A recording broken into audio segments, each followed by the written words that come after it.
Hello and good morning. Welcome. Good So morning. nice to see you. Hi, Samantha. Hello. So nice to see you today. You're the first one to join, so yay! We had a little mix up with the Zoom link, so I'm hoping that more people get shipped on over this way. But welcome to the Interprofessional Collective Meeting. For the sake of time, I'm going to get going and then I'm just going to let people come in and we're just going to keep on rolling. So, just for the sake of housekeeping, I'm going to let everybody know that the meeting, the main room, is being recorded and will be made available. Please respect our speakers and each other by placing your microphones on mute during the presentation. Also, please put any questions that you have in the chat. They will be answered at the end. So we are so excited to have you guys here for our expanding Simulation Beyond Healthcare mini course. I kind of wanted to give people a look into what we're doing and how that translates. So thank you again for joining. If you could just quickly share with us in the chat who you are, where you're from, and what you do. So I would love to get the conversations going in the chat so that we can learn more about one another while we're going through the presentation. So, hello everybody. My name is Shannon Scandoza. I'm the founder and CEO of Inspirational by Design. We are a virtual clinical simulation training company. We provide innovative educational technology simulations. I also serve as the simulated patient educator, developing interprofessional simulation scenarios for universities and healthcare systems. And we're now expanding our work to beyond healthcare. So I spent well over a decade working across both university and healthcare settings. And later today, I'm going to share with you my newest IPE training simulator, expanding simulation beyond healthcare. It's a hands-on simulation station with built-in scenarios, team activity, debrief, and reflection. It also includes the IPEC core competency mapping, resources, and a multidisciplinary simulator with longitudinal case study for you to play with once you leave. So lots of materials, lots of fun, hopefully lots of interaction. So we're looking forward to that. So again, thank you for being here today. If you could please just share with us who you are, where you're from, and what you do. We want to get the conversation going in the chat. So I'm going to go ahead and share my slide deck with you. 1 second. All right. And here we go, expanding simulation beyond healthcare. So, our goal today is basically for you to learn what simulation methodology is, how it translates across disciplines, and how to collaborate as a team to create a scenario. So, I took this picture. My husband and I went and did one of those, decided we were going to skydive, because why not? But for me, there's no way I'm getting in a plane and jumping out 10,000 feet without trying it out first, right? So to me, this is the picture that I thought just really embodied like everything that had to do. If it wasn't for simulation, literally, I would never try anything. So just to let you know, I never did make it on that plane, but I've had the experience and now I am fully prepared to be able to do that in the future, right? So, first, let's talk about what is simulation. So, out of curiosity, I'm wondering, what do you think of when you hear the word simulation? If you have had experience in it, is there something that comes to mind for you, or an experience that you had or that you've been through? Please feel free to drop that in the chat. Again, we just want to get these conversations going. And have everybody be as involved in the conversation as you want. So I have a little video together that kind of shows the evolution of simulation and kind of where it started and where we're at now. So I'll go ahead and play that. And actually, let me make sure that the sound can be played. Can you hear? Simulation has shaped how professionals learn, practice, and improve performance for more than a century. In the 1920s,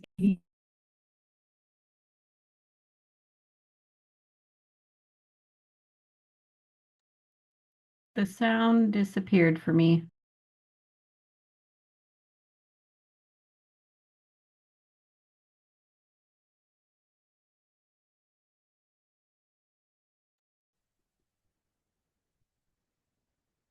Shannon, can you fix the audio?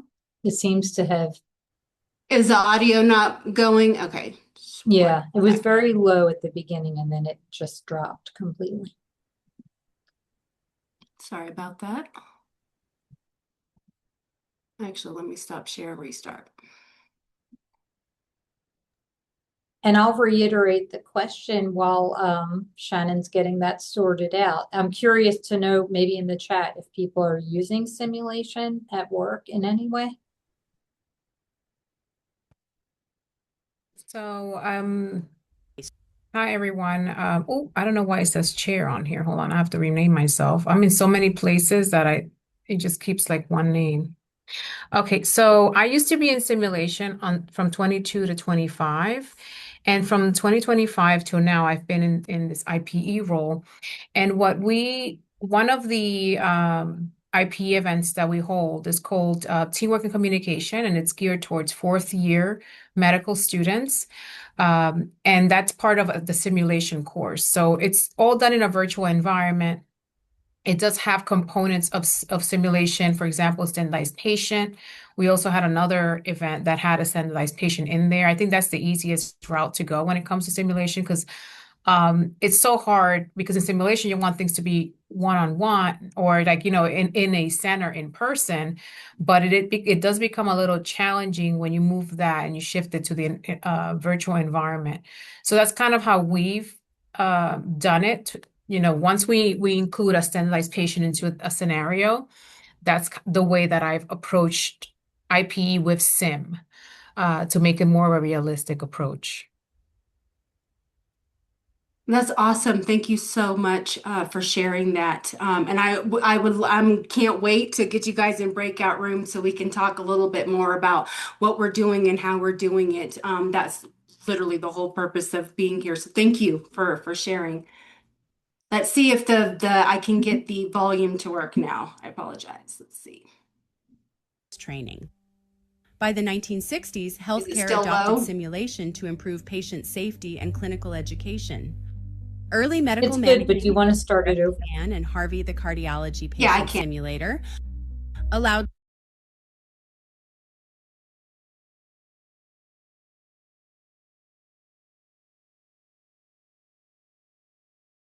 Simulation has shaped how professionals learn, practice, and improve performance for more than a century. In the 1920s, aviation pioneers introduced mechanical flight simulators like the famous Link Trainer to safely teach pilots navigation, communication, and emergency response, and all without risking lives or equipment. During World War II, military simulation rapidly expanded to prepare soldiers, pilots, and medical corps teams for complex, high-pressure situations through realistic drills, tactical exercises, and team-based training. By the 1960s, healthcare adopted simulation to improve patient safety and clinical education. Early medical mannequins, such as Rescue Ann and Harvey the cardiology patient simulator, allowed learners to practice life-saving skills and physical assessments in a safe environment before caring for real patients. Over time, healthcare simulation evolved to include simulated and/or standardized patients, virtual reality, and augmented reality, including telehealth simulations and immersive interprofessional training. Today, simulation extends far beyond aviation, military, and healthcare.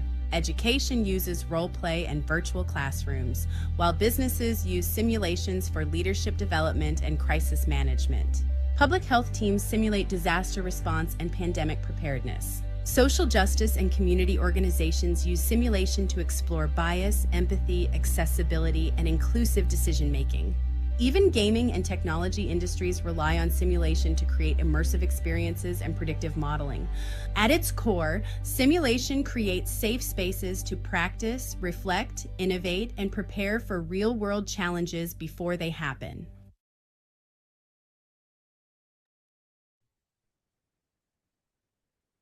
And that's what simulation is. So that was the video that I put together to give a brief synopsis on the evolution of simulation, kind of what it is, where it came from, and how we're utilizing it literally across all disciplines now.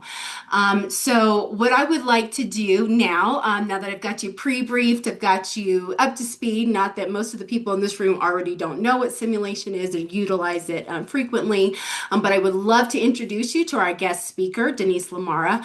Denise is the director of the Standardized Patient Program at the Perelman School of Medicine at the University of Pennsylvania, where she has led SP programming since 2006. She is the former vice president of operations for ASPE, current chair of ASPE's SPs Beyond Healthcare Special Interest Group. She's a member of SSH. She's a member of the AIM IPE Council and a certified healthcare simulation educator.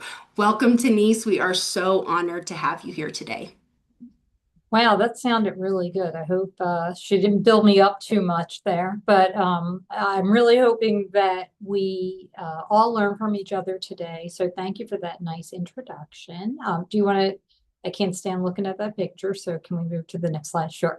Okay, so we did hear from Margarita, which was great. I am curious, are people using this methodology in their daily work where you specifically human simulation? So are you using standardized patients or simulated scenarios? And if you are, if you wouldn't mind just telling us, and you can do it in the chat. Your cat is very cute, Samantha. I have an all black one too. Can you tell me if your SPs portray anything besides a patient? Do you ever have them portray team members for team-based training or anything like that? So as Shannon mentioned, the origin story with SPs really began outside of medicine, and we have been applying SP methodology in medicine since the early 60s. But it's been growing because the scaffolding of the methodology that we'll talk about is very transferable to other professions and learner groups across the continuum. So at Penn, we hire SPs for medical students for basic clinical skills training, history taking, physical exam practice, some basic communication skills. And then we also do a lot with nurse education and graduate medical education for higher level skills, such as disclosing medical errors or disclosing an adverse event or breaking bad news. We have expanded beyond traditional applications. So we work with genetic counseling students, physician assistants, pharmacy, physical therapy, occupational therapy. We've done a lot of human resources training. So we have standardized challenging employees for managers to learn how to have difficult conversations. We have a lot of projects happening with the School of Veterinary Medicine, where we have pet parents. We also have standardized students to help faculty practice giving feedback in a safe environment. So unlike role play, pure traditional role play, SPs offer a way to standardize, as the name implies, kind of level the playing field. We started a program recently with Wharton, and the students found it, for leadership development, they found it very valuable because The SPs don't have a dog in the fight, so to speak. So they're not going to go easier on their friend. They're obviously trained very robustly. They're professional actors in many cases, or at least trained actors. So simulation is really a blending of art and science. We're going to talk about that. So I named just some of the potential applications of the methodology. And in our special interest group, we have people who do a lot with law and government, de-escalation. Our partners in Toronto hire SPs to help the police department. There are very, limitless applications. Essentially, any field that requires human connection and human interaction, it's really seminal to any kind of training. If we can go to the next slide, please. So this is a really nice synthesis of all of the other standards of practice that are recommended in various simulation fields. And Shannon did a nice job of kind of distilling it in a way that is really helpful. Shannon mentioned I've been here at Penn for 20 years, but before that, I was at the National Board of Osteopathic Medical Examiners. And then before that, I was at the National Board of Medical Examiners. So I've been involved in the field of SP methodology for about 25 years now.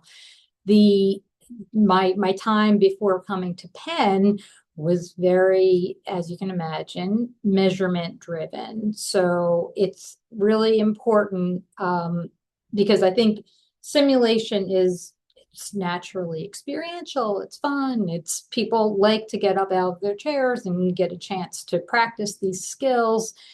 And it's really, really essential that you have somebody in the room to say, wait, why are we doing this? What are the learning objectives? What are the expected outcomes or behavior changes that we want to have the learner walk away with? For that, to make that alignment, align is our first anchor here. You really need to engage with the subject matter experts. So Shannon and I'll speak for myself, my expertise is in operations and SP hiring and preparation and building scenarios.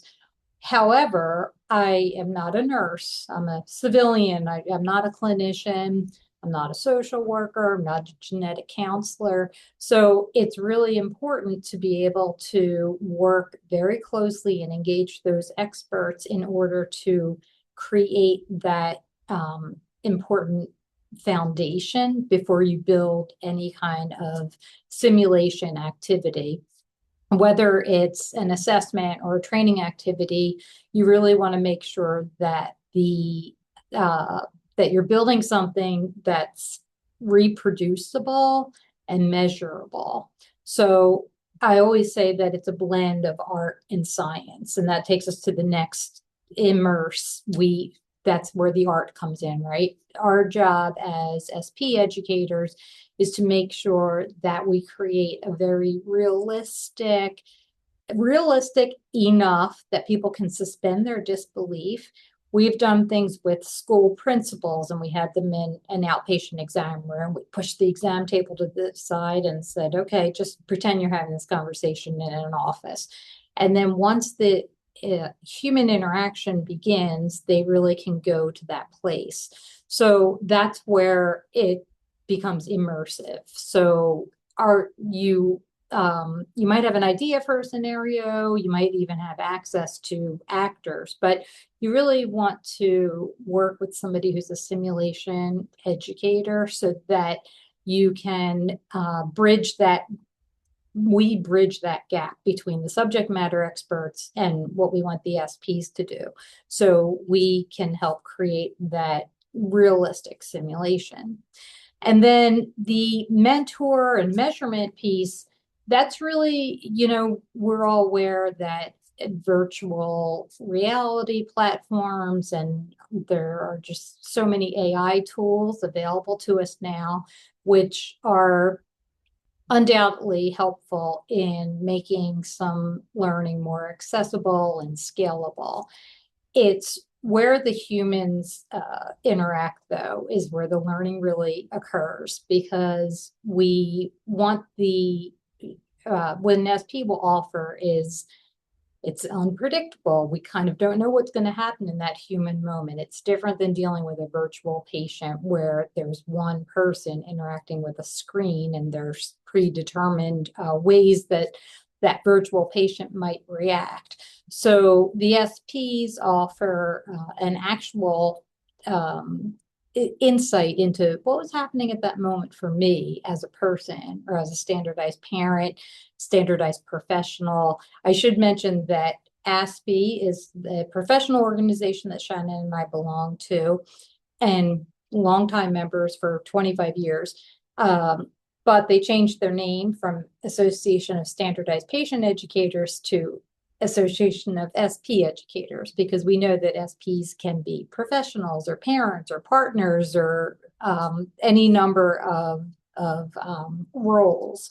So it's just really important to remember that there are different directions you can go, but the foundation is there. So whether I'm doing it for medical students or I'm doing something for veterinary faculty, it's learning objectives, building out the critical pieces that have to come out in the encounter, and then making sure you have a debrief piece built in. So when the SPs give feedback on their experience, it maps back to what those learning objectives are. So the learning objectives for a first-year medical student are going to be very different than somebody who is a nurse who's been in clinical practice for 40 years. We want the feedback to be valuable to them. The SP experience gives faculty control over the content and the complexity of the learning that you want to happen. And you'll get a chance to build this and play with this yourselves in a little bit. Any questions about anything that I spoke very quickly about?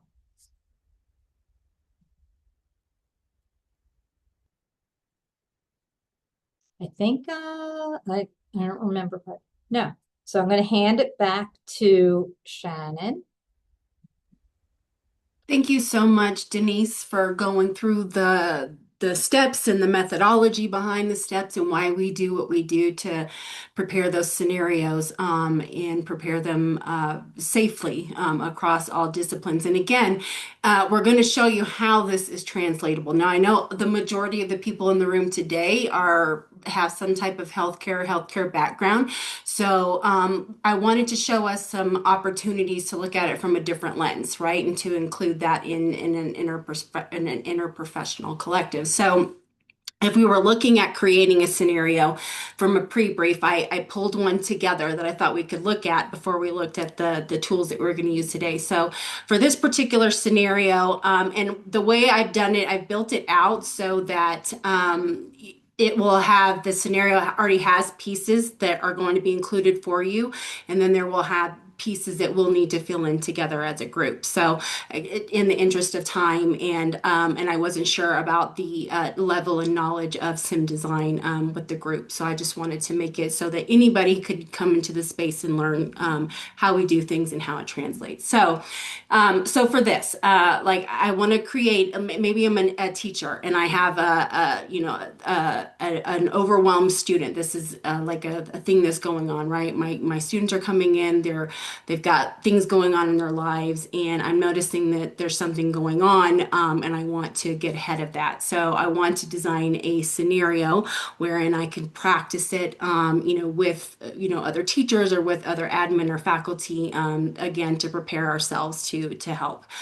So here specifically was supporting an overwhelmed student. It was a high school student, has recently withdrawn from class participation and has been missing assignments. So, and in terms of the pre-brief, we want the learning goals to include practicing empathy, communication, and collaborative problem solving. So those are some of the things that we're going to focus on for this scenario. As part of the experience, a teacher meets with the student after class and learns the student is actually balancing caregiving responsibilities at home while still struggling with stress and isolation. So part of that immersion experience is participants will work together to identify supportive resources and create an inclusive learning plan for this student. And again, our outcome or debrief is that participants are going to discuss those communication strategies, that emotional awareness, teamwork, and ways that educators can foster belonging and psychological safety for students facing challenges. So that's the way the model breaks down. We go from that pre-brief, identifying, some of those learning goals and objectives, things that we want to identify. We go into that experience. How do we want to play this out? Do we want to use a simulated patient or simulated participant or an SP or an embedded participant? Do we want to use technology, or are we wanting to create a scenario? How are we developing this? And then what is our debrief plan? What model are we using to do the debrief? What kind of reflection and assessment and that type of thing? So these are kind of some of the things that you think about when you're rolling into a simulation design, but it does not always have to be healthcare based. You can create a scenario from anything. Like Denise was saying, you can practice customer service skills, you can practice, HR components, you can practice, we practice driving, we practice all kinds of things. So there's always opportunities to simulate a scenario before we go through it. So in the saying all of that, I want to actually give us time. And since we're such a small group, I don't even have to break us up. I'd like to just keep us in the room and work together. But I want us to design a sim together, and I want to walk through what that's going to look like. So I am going to really quickly switch gears, and I am going to put the link to the site that I built for this today that we're going to play with. So you can go ahead and click on that link. It's going to take you to the website that I built for this meeting and for this series called Expanding Simulation Beyond Healthcare. So can you see my screen as I'm scrolling up and down through the site? Perfect. Okay. So what you're going to do is go down. Just FYI, I have the PDF version. You can click on here to go to after we leave the meeting to go back through the slides. The activity worksheet that we're going to use is the link for that here, and then of course the survey. But what I wanted to show you here was the simulator that I built. So this is the Expanding Simulation Beyond Healthcare simulator. And so I built it out. It's typically a full-on workshop, but because of the brevity of this meeting, we're going to do the smaller version of it. But basically, this is for people to get an idea. I want to do IPE. I don't know how to do it. I don't know how to set it up. I don't know how to facilitate it. I built you a training simulator. So this is a train the trainer simulator. So you can leave from here today, play on this site. It is going to take you step by step on how to do that. So again, we gave the overview. It lists the learning objectives for the learner and the participant in the room. It sets the agenda and the tone, tells you everything that you're going to do throughout the entire thing. And then for the disciplines, so this simulator, because I most closely work with these particular disciplines, these were the ones I built with it, but I can add as many into it as I want to, but again, for the purposes of this meeting, I just wanted to keep it small. So it includes cases for mental health and wellness, public health, social justice and advocacy, ethics, education, technology, business, film and media, and acting and performance, because that's where directly my business kind of overlaps with everybody else. So if you come down at the bottom, it'll show the shared principles that we have. Everything from psychological safety to deliberate practice, gives you structured debrief as well as that transfer of learning, bridging simulation to authentic content, that emotional engagement, again, deepening that retention and all of that type of thing. So what I did was built in a team activity. This is called the Sim Design Canvas Workshop. So this is for about 4 to 6 people per breakout room. So basically, you would get in the room. The first thing, I know we're in the room. The first thing that we would do as a team is assign our roles. So everybody has a particular role.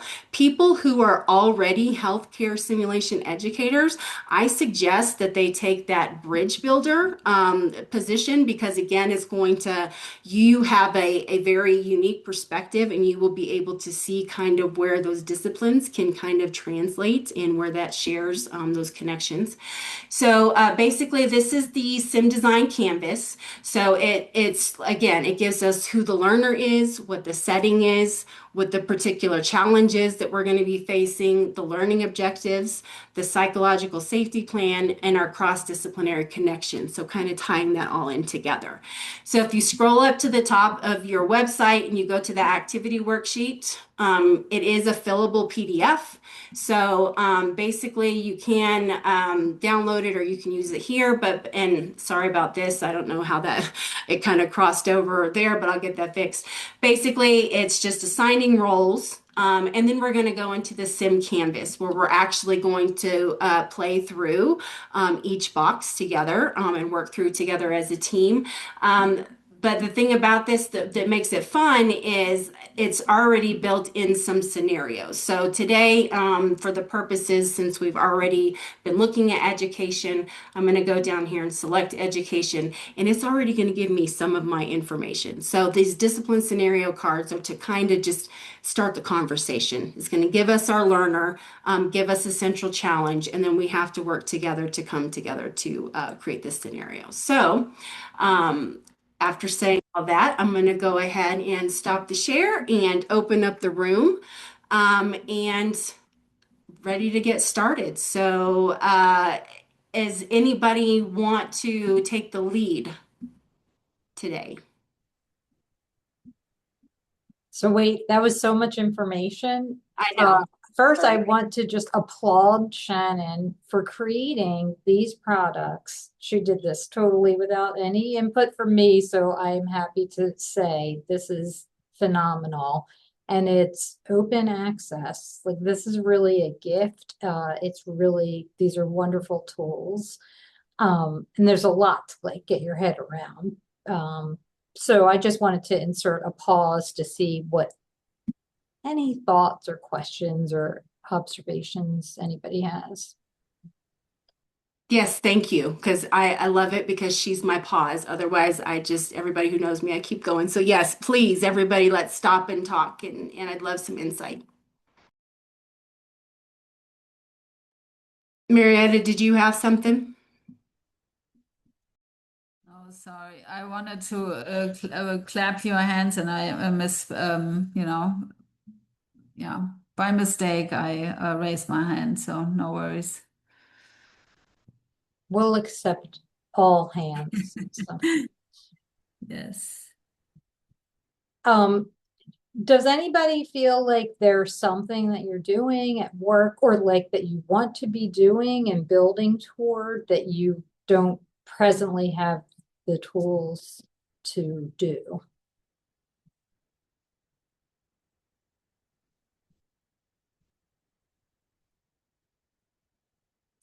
Or is everything, all requests that are coming in are able to be met and you're perfectly happy with the workload and the asks of people of your department? So I can say So I want to drink some of whatever is in the fountains at your offices. Yeah, so I'm Brittany. I'm with Teladoc Health, a fully virtual care healthcare organization that offers mental health, urgent care, primary care, all 100% virtually. And I sit on the patient safety team, but I'm the director of human factors. I have a huge background in simulation, and I've been putting out for the last 3 years, kind of like starting to bring the conversation around simulation. And I just did Marit Dubé's system simulation course earlier this year. But I have the interest of the organization in creating system simulation and stuff like that. But I'm literally starting everything from scratch. They have nothing. They have no simulation education. I mean, the only one that probably has like simulation experience. So right now I am just trying to take it all in. And so these scenarios are amazing. Thank you so much for sharing them. I stumbled across this, I think maybe the SSH chat.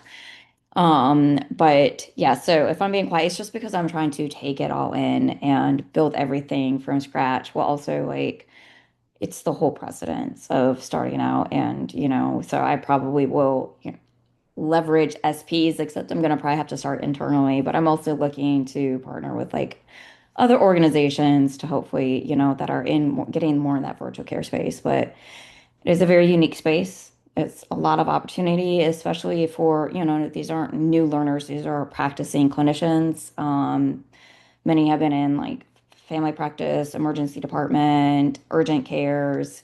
Some come in that have virtual care experience, some do not. But I will tell you, it's an entire cognitive shift to go from a brick and mortar space to a virtual care space. So I'm excited about all of this. I was so excited when I stumbled across this. So thank you for sharing all the materials. I'm just going to try and be a sponge.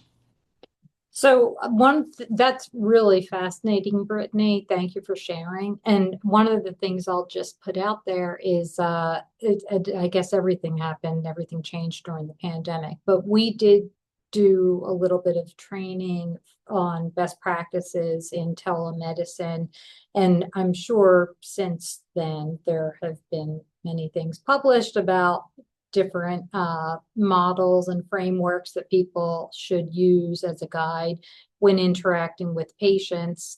I think all good physicians or professionals in any sphere will acknowledge that learning doesn't stop when you get the diploma, and hopefully they're committed to ongoing professional development. But one of the things we're doing something with hospice right now for practicing clinicians who have a great deal of experience, but there are certain frameworks that, if you look at data, that can be the thing that helps you get buy-in. So if you have Press Ganey data or whatever, counterpart you might be dealing with, if you can, for Penn, for instance, they score almost always that the person feels like the provider's being compassionate, but there's a lot that are less than that. So it's like a pearl to polish. So we're not punishing you by offering you this training, but it's an ongoing professional development tool. So I think buy-in is a really critical part of this entire process. If you don't have people who want to play in the sandbox, it won't be successful. So it's good that you're here, because it sounds like you have a really important audience that could benefit from some simulation practice. Yeah, and let me know if you need resources for that, especially if you're starting your own. I know a lot of the audiovisual, people are have asked a lot about the audiovisual component in terms of like wanting to record your own sims, and not having to pay like, the larger price tags that some of the bigger places. So let me know. I can definitely let you know where those resources are. So, and I think that's the key, right? To building a lot of these spaces is this is getting in a space where other people are at, where other people are having these scenarios and doing these simulations and sharing and networking. So that really was the purpose of today, and bringing everybody together in this room and in these meetings is to just introduce the world to what we do, because it's such a very, very tiny niche of the world, right? But it's so translatable. These skills can literally, I have partners in technology that actually do things also with the military, and doing, VR simulations, AR simulations. I do it a lot. So I again, copyrighted my own book. I'm getting ready to publish it with all of the methodology and all the frameworks and stuff. And the whole purpose of finding a way to translate the OSCE into a virtual setting to where we can actually do that, where we are testing not only communication, but their competencies as well through virtual components. And we're getting there, and it's actually able to take root, and they can actually get continuing education credit for it as well. So there are so many different ways that we can utilize it, and this is a grander space. Your students are going to have so much, and even your faculty, your administrators will have so much more access the more that we collaborate in these spaces globally. Can you imagine the impact and the reach, right? And the different ways that we can combine? Because what if somebody is having an HR, IPE? Every single school has an HR, right? So that's translatable. That works for everybody. So you just think about, bringing our unique lens, our unique perspective to the table, and how do we use this space, and how do we use it to work together to reach a common goal? Now, I know a lot of us here participate in mass casualty simulations or incidents. I did a lot in Texas, and I did a few when I was on the East Coast in Philadelphia as well. And there is always opportunity there. Those are the best ones because, again, you got your public health, you've got transportation, you've got health, all the different health fields and stuff.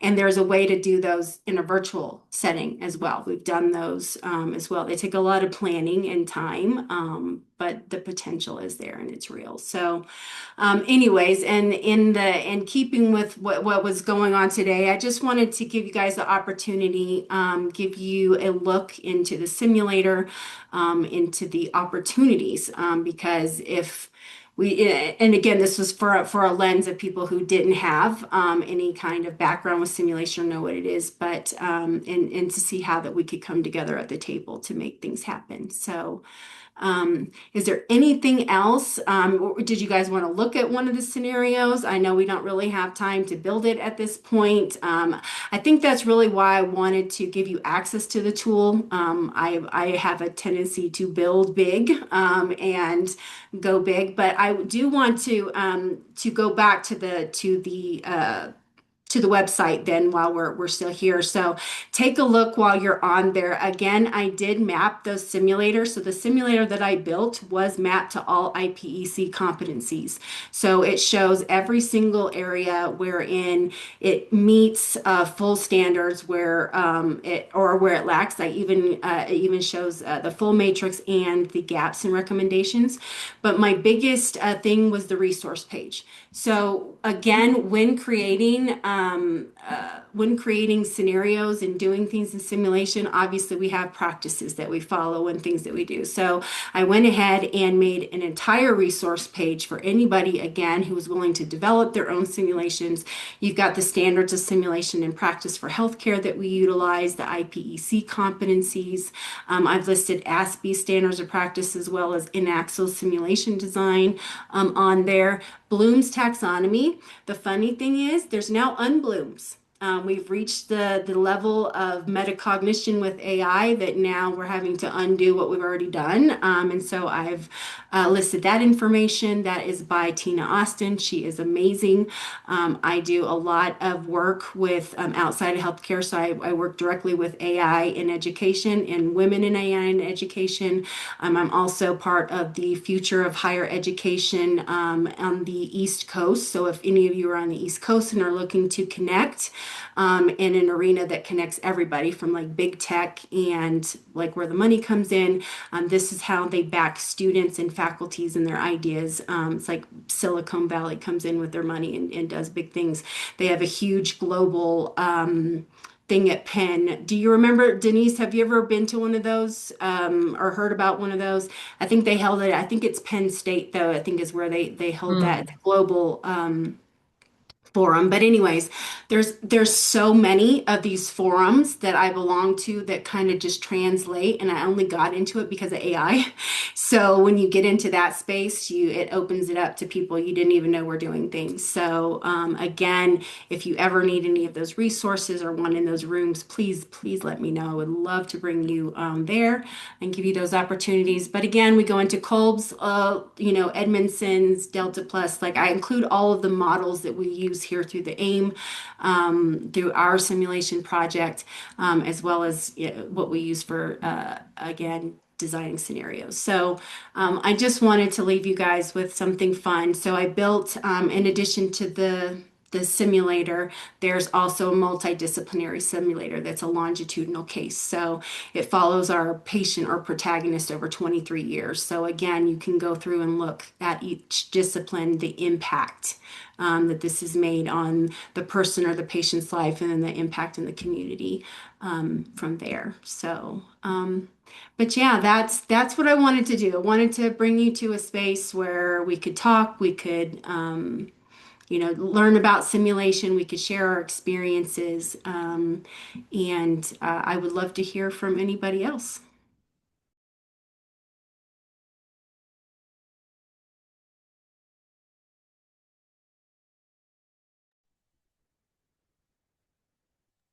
I always like to make sure people are getting something out of this.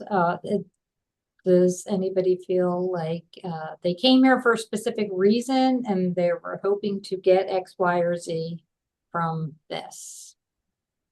If I may just ask the group, I think a lot of us do, in-person simulation, but our College of Medicine is a multi-campus model, so where resources oftentimes are, just crucial. It is, we are really also stepping into the rural now.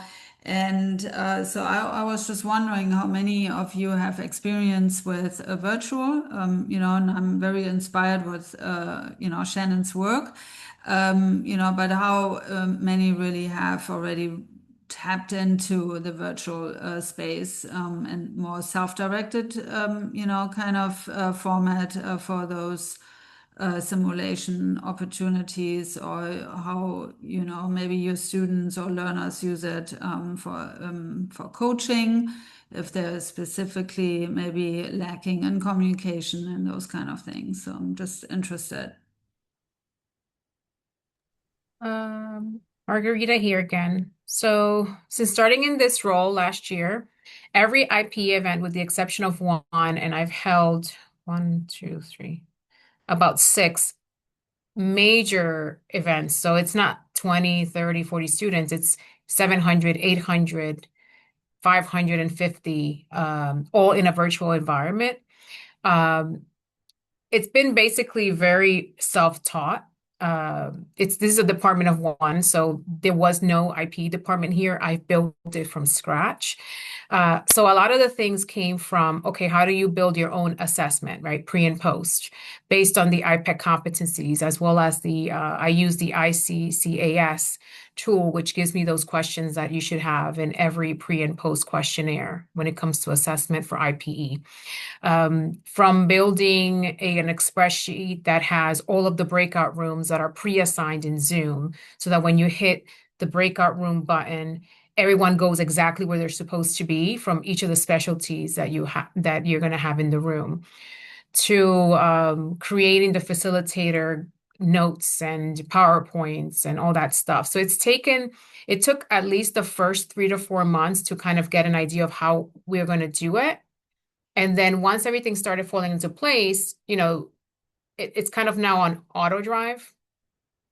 Every time I hold an IPE event, I literally will go to the previous template, replace it with whatever is new.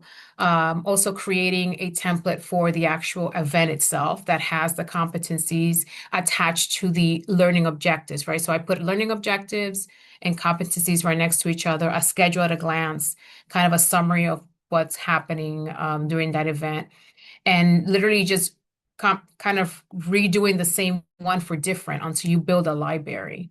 So once you have a library that is started with when you did a needs assessment, meeting with the department chairs, what are their needs? And you're picking topics that are kind of across the board, that made it all easy. So that's the first step, right? And everything kind of starts working after that. And then you have to kind of cold email, like cold calling, cold email. So you're sending emails to a bunch of institutions, key players, go to the website, find them, and really targeting what you think their needs are, right? Which came from the needs assessment I did in my own institution, which I found were topics that many institutions can benefit from. And that's how I started getting a lot of interest. Because, a lot of institutions in the US, with the exception of, let's say, 4, have dedicated IPE teams. Everything is very simulation focused. But if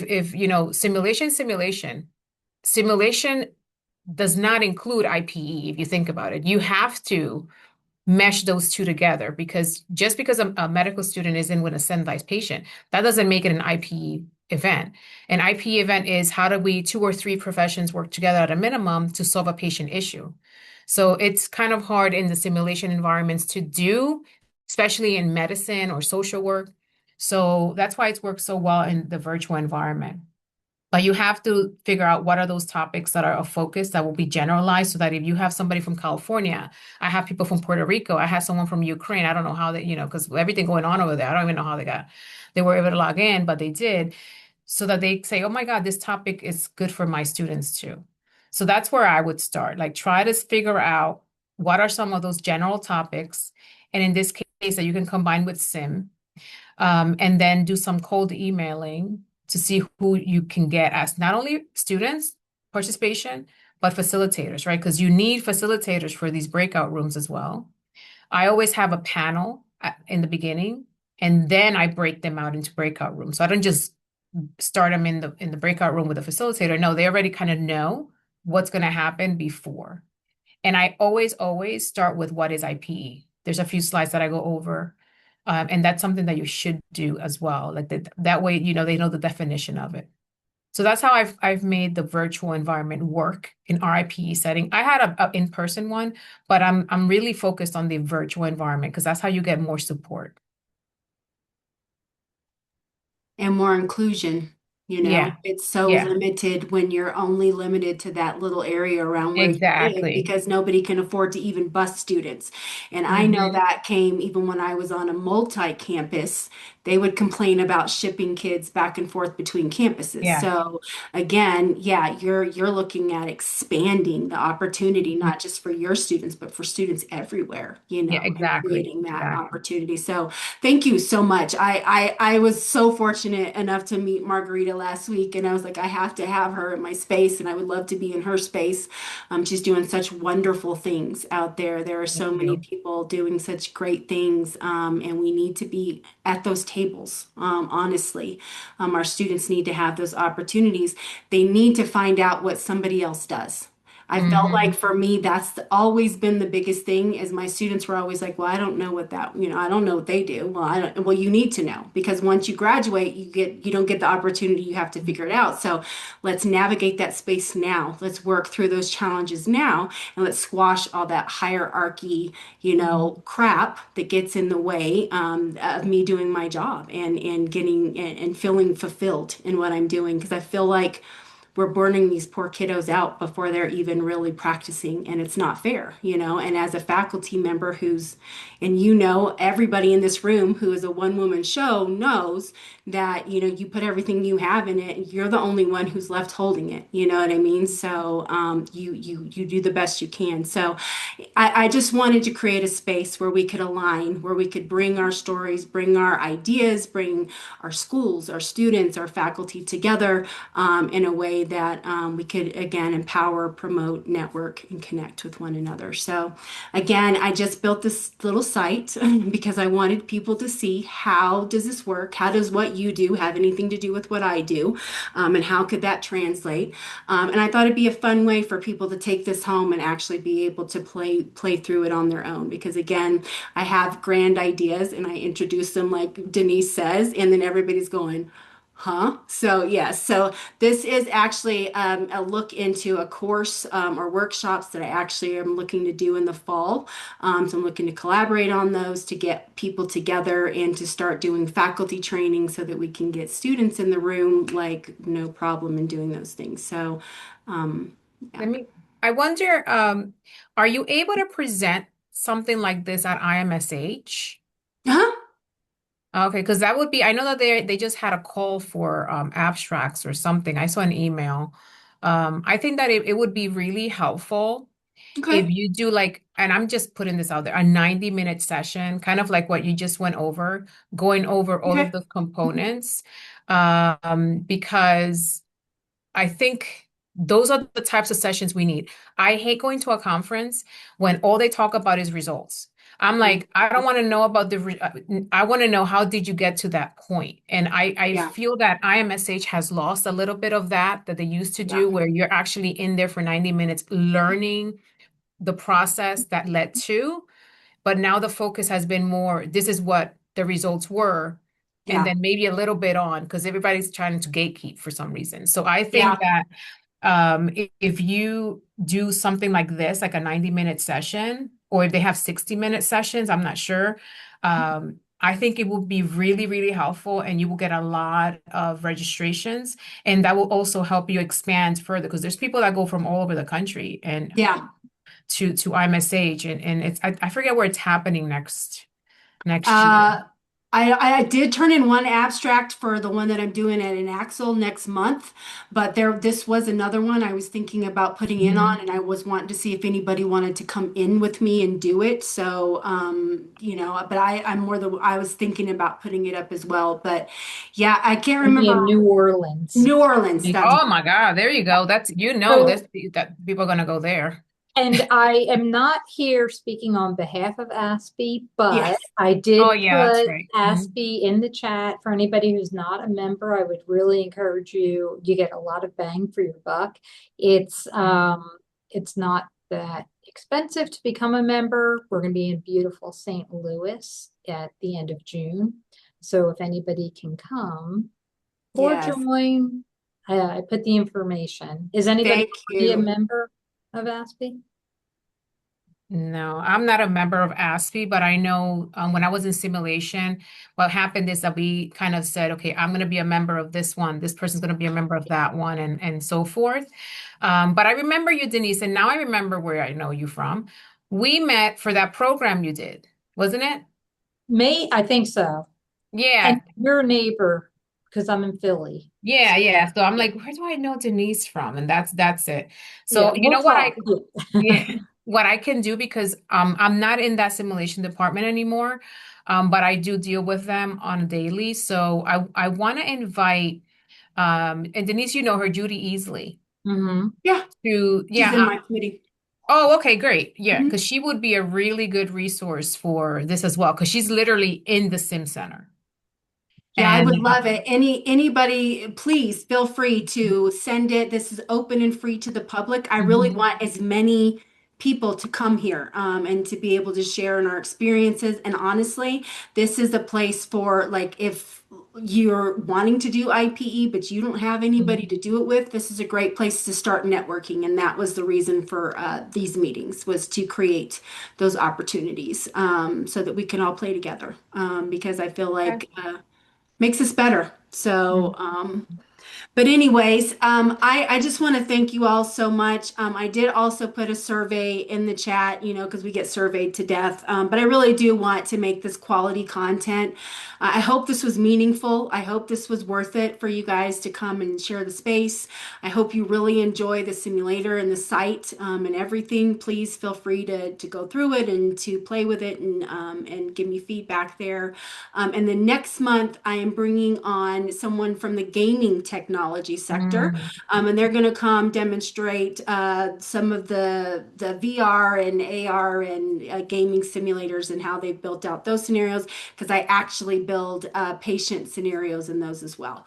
So again, just another way of how we're doing it in this virtual space, and again, how we can support each other and translate this across disciplines. So thank you all so much. Have a beautiful Friday. This has been amazing.